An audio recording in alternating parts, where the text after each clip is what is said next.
Anak, bakit hindi mo sagutin yung cellphone mo? May tumatawag. Opo. Hello po? Opo, si Joel nga po to. Sa scholarship po. Nakapasa po ako. Hey. Okay po, okay. Salamat po. Maraming salamat po. Nay! Nakapasa daw po ako dun sa exam na nakinuha ko para sa scholarship sa church nila, Pastor Bert. Salamat naman sa Diyos. Ang sabi po, mag-home visit daw po muna, tapos may interview daw po.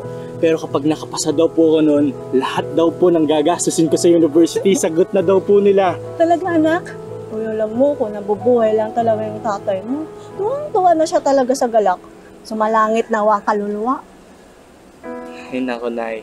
Tay, alam kong nandiyan kayo, nakatingin sa amin ni Nanay. Para po sa inyo to, yung interview ko, gagalingan ko po yan, Tatay. Para naman din na problema si Nanay sa pagpapaaral sa akin. Uy, tama ka na nga dyan. Baka sumagot na naman dito. Ay, nalalangan. Ay, naka! Yan! Pasensya na po. Tara na, Joel. Sorry. Joel, tara na. Sorry Sorry ulit.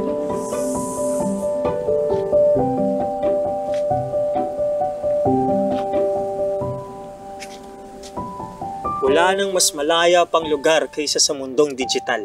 Isang malaking museo may pader na nakalaan para lamang sa'yo. Kung saan, maaari kang magsabit ng kahit na anong gusto mo, magpakatotoo. Puno ng mga nakakahong larawan na nais mong ipangalandakan. Bawat isang larawan ay may kaakibat na numero. Bawat palakpak bilang, bawat halakhak bilang, bawat iyak bilang. Magsabit ka ng magsabit ng mga perpektong bahagi na gusto mong ipakita sa mundo. At darami ang mga taong nakaantabay sa susunod na ihahain mo. Kaya dapat mahusay kang gamitin ang iyong kalayaan sa pagpili kung anong gusto mong ihain sa mundo. Pero ang pagpili ba ay pagpapakatotoo?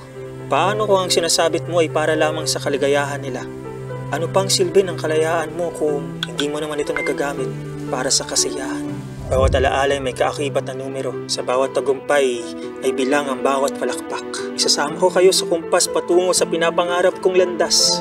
Aanhin ko pa ang kalayaan ko kung hindi naman ito magagamit para sa kaligayahan nyo. Nax! Congrats ha! Ay, galing ka pala talaga. Hindi ka lang matalino, masipag ka pa. Alam mo, lagi kita nakikita dito eh. Ano ba itong mga tinda mo ngayon ha? Banana Q, kamote Q, tsaka Tsaan? Turon. Banana Q, kamote Q, 20 na lang. Bagong luto pa to ni Mama. Parang pwede nga to, no? Masarap. By the way, I'm Billy nga pala. I'm Billy. You believe. Sige na, you believe na. How many? I'm Billy. How many ba? How many you will believe?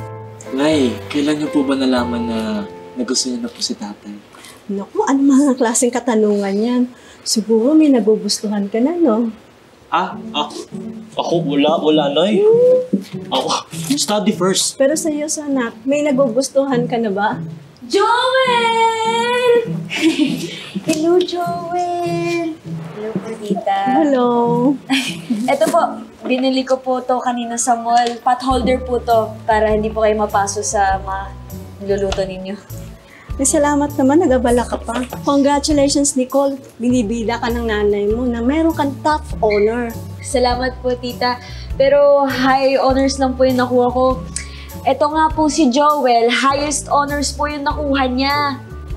Tsaka, congratulations pala kasi nakapasa ka raw sa scholarship ni na Pastor Bert. Galing-galing mo talaga, no? Salamat. Ay, ang tamis.